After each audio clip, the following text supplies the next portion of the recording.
बिस्मिल्लाहिर्रहमानिर्रहीम। अस्सलाम वालेकुम। कैसे हैं आप सब? उम्मीद करती हूँ सब खैरियत से होंगे। आज मैं आपके साथ शेयर करूंगी बहुत ही टेस्टी और मिनटों में बन जाने वाली तंदूरी चिकन बोनलेस हांडी की रेसिपी, जो कि बहुत ही ज़्यादा टेस्टी भी बनती है और बनाना इसको बेहद आसान है। मिनटों में ये बनकर तैयार हो जाती है और दावतों के लिए बिल्कुल परफेक्ट रेसिपी है। बहुत ही टेस्टी ग्रेवी के साथ इसको बनाएंगे और बहुत ही मज़ेदार जूसी इसकी चिकन होगी। तो वीडियो को एंड तक देखिएगा ताकि रेसिपी का कोई भी पार्ट आपसे मिस ना हो। रेसिपी पसंद आए तो चैनल को भी सब्सक्राइब करें। तो चलें शुरू करते हैं इसको बनाना। आधा किलो बोनलेस चिकन ली है और चिकन को मैंने अच्छी तरह से धोने के बाद छोटे छोटे पीसेस में काट लिया है। अब चिकन को मैरिनेट करेंगे। 1 टीस्पून लहसुन अदरक का पेस्ट डालेंगे। 1 टीस्पून कुटी हुई लाल मिर्च डालेंगे और 1 टीस्पून नमक डालेंगे, या फिर आप अपने टेस्ट के हिसाब से भी ऐड कर सकते हैं। 1/4 टीस्पून हल्दी डालेंगे। 1 टीस्पून धनिया पाउडर और 1 टीस्पून इसमें तंदूरी मसाला ऐड करेंगे और 1 ही टीस्पून इसमें कश्मीरी लाल मिर्च पाउडर डालेंगे। कश्मीरी लाल मिर्च पाउडर से कलर बहुत अच्छा आएगा, ये ज़्यादा स्पाइसी नहीं होती। 1 टेबलस्पून इसमें क्रीम ऐड करेंगे। अब तमाम चीज़ों को अच्छी तरह से मिक्स करेंगे और मिक्स करने के बाद चिकन को मैरिनेट करेंगे 30 मिनट के लिए, ताकि जो इसमें मसाले डाले हैं उनका फ्लेवर चिकन में अच्छी तरह से एब्जॉर्ब हो जाए। अगर आपके पास टाइम कम है तो आप इसको फ़ौरन से भी बना सकते हैं, लेकिन जब इसको मैरिनेट करेंगे कम से कम 30 मिनट के लिए, तो चिकन के जूसेस निकलेंगे ग्रेवी में, जिसकी वजह से बहुत ही टेस्ट और फ्लेवर आएगा। अब स्पाइसेस को मैंने अच्छी तरह से चिकन में मिक्स कर लिया है।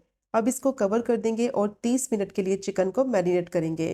तो अब मैंने पैन लिया है, उसमें डालेंगे 1/3 कप ऑयल और अच्छी तरह से ऑयल को गर्म करेंगे। और अब इसमें डालेंगे प्याज। एक मैंने मीडियम साइज़ की प्याज ली थी, प्याज को बिल्कुल बारीक चॉप कर लिया था। अब प्याज को फ्राई करेंगे कि थोड़ी सी सॉफ्ट हो जाए और इसका कलर जो है वो लाइट गोल्डन ब्राउन हो जाए। प्याज को बिल्कुल बारीक चॉप करके फ्राई करेंगे। जितनी प्याज बारीक होगी उतनी ही अच्छी तरह से क्रिस्पी ये फ्राई भी होगी और बहुत ही अच्छी तरह से मसाले में ये मिक्स भी हो जाएगी। तो 3 से 4 मिनट के लिए मीडियम टू लो फ्लेम पे प्याज को अच्छी तरह से फ्राई कर लिया है। इसका थोड़ा सा कलर भी चेंज हो गया है और प्याज जो है वो थोड़ी सी सॉफ्ट भी हो गई है। अब इसमें डालेंगे 1 टीस्पून लहसुन अदरक का पेस्ट। अब लहसुन अदरक को अच्छी तरह से फ्राई करेंगे 1 से 2 मिनट के लिए, कि अच्छी सी इसमें से खुशबू भी आने लगे और इसका कच्चापन ख़त्म हो जाए। तो जैसे ही इसको फ्राई करेंगे तो अब इसमें डालेंगे चिकन। आधा घंटा हो गया था, चिकन बहुत अच्छी तरह से मैरिनेट हो गई थी। तो जब इस तरीके से चिकन को मैरिनेट करके पकाएंगे, बहुत ही मज़ेदार ये तंदूरी चिकन हांडी बनकर तैयार होगी और बहुत ही ज़्यादा फ्लेवरफुल और टेस्टी बनेगी और ग्रेवी में बहुत ही ज़बरदस्त इसका फ्लेवर भी आएगा। अब चिकन को अच्छी तरह से फ्राई करेंगे कि इसकी जितनी भी स्मेल है वो ख़त्म हो जाए और चिकन का कलर जो है वो गोल्डन ब्राउन हो जाए। चिकन को जितनी अच्छी तरह से फ्राई करेंगे उतना ही इसमें टेस्ट और फ्लेवर आएगा। तो 5 से 6 मिनट के लिए मीडियम टू हाई फ्लेम पे अच्छी तरह से चिकन को फ्राई कर लिया है और चिकन में बहुत ही अच्छी खुशबू भी आ रही है और ऑयल इसका सारा सेपरेट हो गया है। अब इसमें डालेंगे टमाटो प्यूरी। दो मैंने बड़े साइज़ के टमाटर लिए थे, ब्लेंड करके उनकी प्यूरी बना ली थी। अच्छी तरह से टमाटो प्यूरी डालकर मिक्स करेंगे। अब चिकन को गलने के लिए रखेंगे, तो इसमें मैं एक्स्ट्रा पानी का इस्तेमाल बिल्कुल नहीं करूँगी। टमाटर के पानी में ही चिकन पकेगी और अच्छी तरह से सॉफ्ट और टेंडर हो जाएगी। मिक्स करने के बाद इसको कवर कर देंगे और मीडियम टू लो फ्लेम पे 10 से 12 मिनट के लिए इसको पकने के लिए रखेंगे। टमाटर के पानी में ही चिकन पकेगी और बहुत अच्छी तरह से सॉफ्ट और टेंडर हो जाएगी। अब 10 से 12 मिनट हो गए थे चिकन को पकते हुए, इसको चेक कर लेते हैं। टमाटर का पानी सारा खुश्क हो चुका है और चिकन बहुत अच्छी तरह से सॉफ्ट और टेंडर हो गई है।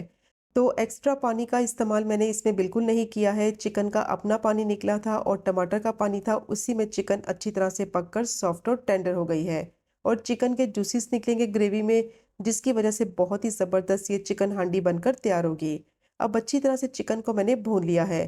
टमाटर का पानी सारा खुश्क हो गया है और ऑयल इसका सेपरेट नज़र आने लगा है। अब इसमें डालेंगे 1/3 कप दही और दही को थोड़ी देर के लिए मैंने रूम टेम्परेचर पे रख लिया था। अच्छी तरह से दही डालकर मिक्स करेंगे। दही डालने से बहुत ही मज़ेदार क्रीमी इसका टेक्सचर होगा। अब इसमें डालेंगे हाफ टी स्पून भुना कूटा हुआ ज़ीरा और हाफ ही टी स्पून गरम मसाला पाउडर ऐड करेंगे और अच्छी तरह से इसको भूनेंगे ताकि ऑयल इसका बिल्कुल अलग नज़र आने लगे और दही का जो पानी है वो अच्छी तरह से खुश्क हो जाए। और इस पॉइंट पर आप इसका नमक भी चेक कर सकते हैं, अगर आपको कम लगे तो और ऐड कर दें।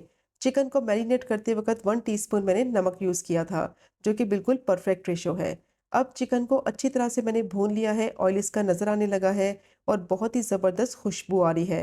1 टीस्पून कसूरी मेथी डालेंगे, हाथों से क्रश करके डालें, खुशबू बहुत अच्छी आएगी। कुछ बारीक कटी हुई हरी मिर्चें डालेंगे और हस्बे ज़रूरत हरा धनिया डालेंगे और अच्छी तरह से इसको मिक्स करेंगे। और अब इसको कोयले का धुआं देंगे। तंदूरी चिकन बोनलेस हांडी बना रहे हैं तो कोयले का धुआं देंगे, बहुत ही अच्छा इसका फ्लेवर आएगा। अब इसमें फॉइल रखेंगे, गरम किया हुआ कोयला रखेंगे, थोड़ा सा ऑयल डालेंगे और फ़ौरन से इसको कवर कर देंगे 4 से 5 मिनट के लिए, ताकि कोयले का जो अच्छा सा फ्लेवर है वो चिकन में आ जाए।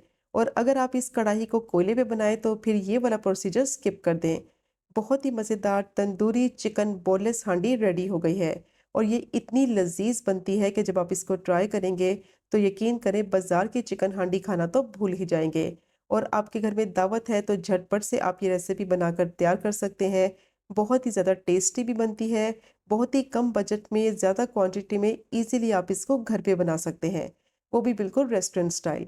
तो ज़रूर ट्राई कीजिएगा ये मज़ेदार सी तंदूरी चिकन बोनलेस हांडी की रेसिपी को, जो कि बनाने में बेहद आसान है, खाने में उतनी ही जायकेदार। और अगर आपको आज की वीडियो पसंद आए तो चैनल को सब्सक्राइब करें, वीडियो को लाइक करें और शेयर करें। इंशाल्लाह मिलेंगे अगले कुकिंग व्लॉग में फिर एक नई रेसिपी के साथ। तब तक मुझे अपनी ख़ास दुआ में याद रखें। अल्लाह हाफ़िज़।